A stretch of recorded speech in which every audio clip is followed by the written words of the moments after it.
افغانستان سے بات چیت کے لیے خیبر پختونخوا حکومت کا 2 وفد بھیجنے کا فیصلہ، دورے کے لیے TOR جاری۔ مشیر اطلاعات KP بیرسٹر سیف رابطہ کاری کے لیے فوکن پرسن نامزد، خیبر پختونخوا حکومت مذاکرات کے لیے وفاقی حکومت سے رابطے میں رہے گی۔ ابتدائی بات چیت کے لیے سرحدی علاقے کے چند قبائلی زوما اور ایک ذمہ دار حکومتی اہلکار پر مشتمل وفد جائے گا۔ پہلا وفد افغانستان میں مذاکرات کے لیے ماحول سازگار بنانے سمیت سفارتی امور نپٹائے گا، جبکہ دوسرا وفد کئی اسٹیک ہولڈر پر مشتمل ہوگا۔ وفد بھیجنے کا مقصد کراس بارڈر ٹرائبل ڈپلومیسی مضبوط کرنا ہے۔ کلات کے علاقے توغا شہر میں نامعلوم مسلح افراد کی لیویز چوکی پر فائرنگ، ایک اہلکار شہید، 2 شدید زخمی، لیوی جوانوں کی جوابی کارروائی سے مسلح افراد فرار۔ وزیر اعظم اور وزیر داخلہ کی مذمت، شہباز شریف نے کہا دہشت گرد بلوچستان کی ترقی اور تعمیر کے دشمن ہیں، ان کے ناپاک عزائم کو کامیاب نہیں ہونے دیں گے۔ محسن نقوی بولے شہید علی نواز کی قربانیاں رائے گاہ نہیں جائیں گی۔ ترجمان بلوچستان حکومت کے مطابق ملزمان کی گرفتاری کے لیے سرچ آپریشن جاری۔ صوبائی حکومت کے وڈیروں جاگیرداروں کی بے حسی، ان کی مفاد پرستی اور ان کی بدترین بدعنوان حکمرانی کے نتیجے میں پاکستان کی مضبوطی، استحکام، سلامتی، بقا، دفاع سب داؤ پہ لگ رہا ہے کراچی میں۔ ایک لاوا پکڑا ہے جو کسی بھی وقت پھٹ سکتا ہے، ڈمپر جلانے کے پیچھے آفاق ہے نہ ہی MQM۔ ہم عوام کی کیفیت بیان کر رہے ہیں۔ شہر میں ڈمپر جلانے کا سلسلہ شروع نہیں ہوگا، اب چاہیے اس بیان پر مجھے بھی گرفتار کر لیں۔ فاروق ستار کی حمایت میں سامنے آ گئے۔ کراچی میں پریس کانفرنس کرتے ہوئے کراچی کی صورتحال کو انتہائی تشویشناک قرار دے دیا۔ کہا 100 افراد کی ہلاکت کے باوجود وزیر اعلیٰ یا کسی اعلیٰ قیادت کی جانب سے کوئی ہمدردی کا بیان نہیں آیا۔ حکومت کو فوری کوئی حل تلاش نہ کیا تو 85 سے زائد بدتر حالات کا سامنا کرنا پڑے گا۔ فاروق ستار کی پیپلز پارٹی کے 16 سالہ حکمرانی پر بھی شدید تنقید، کہا حکومتی آڑ میں بدعنوانی، کرپشن اور بدترین حکمرانی کو فروغ دیا جا رہا ہے۔ صوبے بالخصوص کراچی میں حکومت نام کی کوئی چیز نہیں۔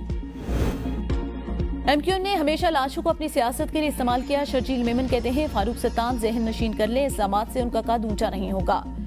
فاروق ستار کے حرزہ سرائی بے بنیاد، جھوٹ اور منافقت پر مبنی۔ فاروق ستار پیپلز پارٹی پر الزامات سے قبل اپنی سیاہ تاریخ پر نظر ڈالیں۔ کراچی کے عوام MQM کی تشدد والی سیاست کے رحم و کرم پر تھے، اب MQM کی دھونس نہیں چل پا رہی۔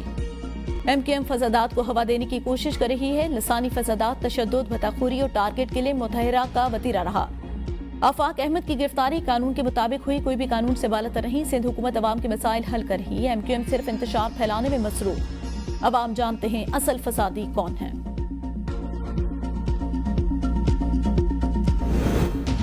ڈمپر روزانہ کراچی کے شہریوں کو مار رہے ہیں، کیا وہ بھی وفاق کا مسئلہ ہے؟ عظمہ بخاری کہتی ہیں سندھ کے علاقے میں حادثے کو وفاق پر مت ڈالا جائے۔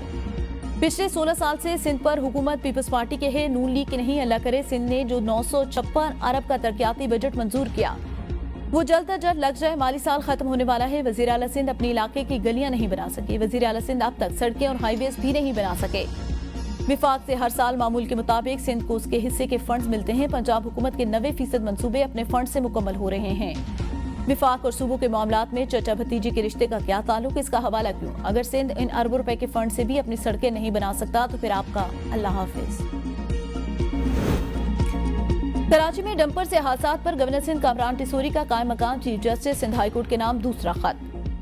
کہا شہر میں انتظامی غفلت اور قانون سے روگردانی کی وجہ حادثات ہیں، جبکہ ہائی کورٹ کے احکامات کے باوجود ہیوی ٹریفک کے شہر میں داخلے کے احکامات پر عمل درآمد نہیں ہو رہا۔ امید ہے عدالت اپنے احکامات پر عمل درآمد یقینی بنائے گی۔ پنجاب میں سپر سیڈر کے استعمال سے 1000 کاشتکاروں نے چند ماہ میں 57 کروڑ 95 لاکھ روپے کما لیے۔ گندم کی کاشت میں سپر سیڈر کے ذریعے 330 ٹن بیج، ڈیزل کے استعمال میں 48 کروڑ 62 لاکھ روپے کی بچت ہوئی۔ وزیر اعلیٰ پنجاب کو بریفنگ، مریم نواز کا سپر سیڈر کے نتائج پر اظہار اطمینان، کہا زراعت میں جدت کا خواب حقیقت بن رہا ہے۔ لیبر کاسٹ وقتی ایندھن کی وجہ سے کسانوں کو بڑا ریلیف ملا، ہمارا مشن کسانوں کی خوشحالی، زراعت میں جدت اور ترقی ہے۔ پنجاب کو جدید زرعی ٹیکنالوجی کا مرکز بنانا ہمارا عزم، صوبے کے 93% کاشتکاروں نے سپر سیڈر سے کاشت پر گندم کے اگاؤ کو بہترین قرار دے دیا۔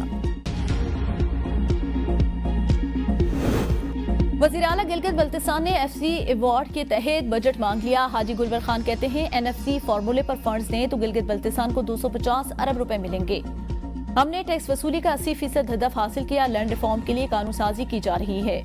معدنیات کے شعبے میں بھی اصلاحات کی، قیمتی پتھروں اور دیگر معدنیات کی کان کنی کے لیے مقامی افراد اور کمپنیوں کو ترجیح دیں گے۔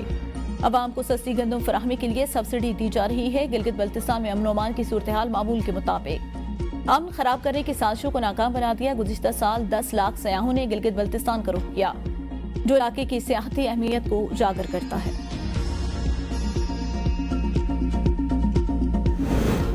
سال 2 سال میں بلاول بھٹو وزیر اعظم بن جائیں گے۔ پیپلز پارٹی سے بہتر کوئی جماعت نہیں۔ دوسری جماعتوں کی لیڈرشپ میں وزراء سمیت اراکین اسمبلی سے ہاتھ ملاتے وقت فرعونیت کی جھلک نظر آتی ہے۔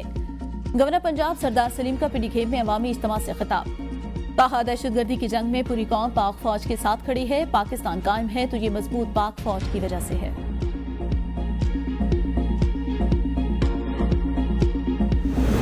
بارشیں نہ ہونے سے ملک میں خشکسالی۔ راولپنڈی میں زیر زمین پانی 700 فٹ نیچے چلا گیا۔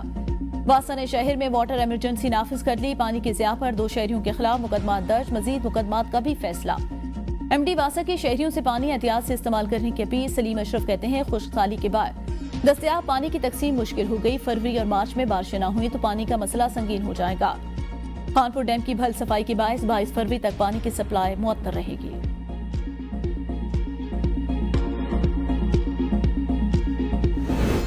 مولانا فضل الرحمان کی سیکیورٹی صوبائی حکومت کا کام۔ صوبائی حکومت سے کہوں گا مولانا فضل الرحمان کو سیکیورٹی فراہم کی جائے۔ گورنر خیبر پختونخوا فیصل کنڈی کی میڈیا سے گفتگو۔ کہا سیاستدان پاکستان کا ساتھ ان کی سیکیورٹی بھی حکومتوں کا کام۔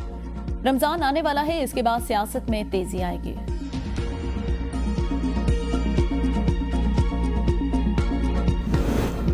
تعمیراتی شعبے کے ریلیف کو آئی ایم ایف نے ایمنسٹی قرار دے دیا۔ آئی ایم ایف کے اعتراض پر حکومت نے ریلیف کے فیصلے پر عمل درآمد روک دیا۔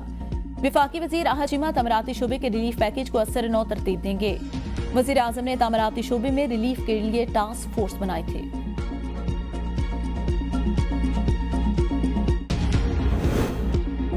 تین 3000 ڈیلی ویجز ملازمین کی برطرفی۔ یوٹیلٹی سٹورز ملازمین کی تمام یونینز نے کل ملک بھر میں مظاہروں کا اعلان کر دیا۔ اسلام آباد زون اور ہیڈ آفس کے تمام ملازمین کل ہیڈ آفس کے سامنے احتجاج کریں گے۔ ملک بھر میں پریس کلب کے سامنے احتجاجی مظاہرے کیے جائیں گے۔ ورکر الائنس کا کہنا ہے اگر کل فیصلہ واپس نہ لیا گیا تو کل ہی آئندہ کے لائے عمل دیا جائے گا۔ عمل میں ملک بھر کے یوٹیلٹی سٹورز بند کرنا شامل۔ اسلام آباد میں مطالبات کی منظوری تک دھرنا دینے کا بھی اعلان۔ برطرفی سے دل برداشتہ ہو کر ایبٹ آباد کے ملازم خودکشی۔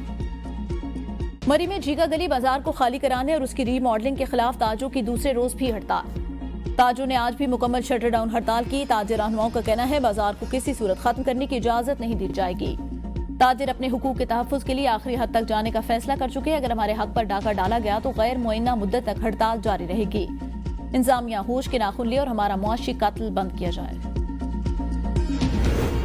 خیبر پختونخوا حکومت کا محکمہ اینٹی کرپشن کو وسیع اختیارات دینے کا فیصلہ۔ محکمہ اسناد بدعنوانی کو وزیر اعلیٰ کے خلاف بھی تحقیقات کا اختیار دینے کی تجویز زیر غور۔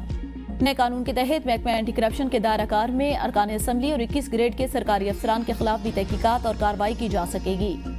دوران تفتیش جرم ثابت ہونے پر عدالت کے ذریعے ریکوری کروائی جائے گی۔ ملزم سے 16% چارجز بھی وصول کیے جائیں گے۔ نئے قانون کی منظوری صوبائی کابینہ سے لی جائے گی۔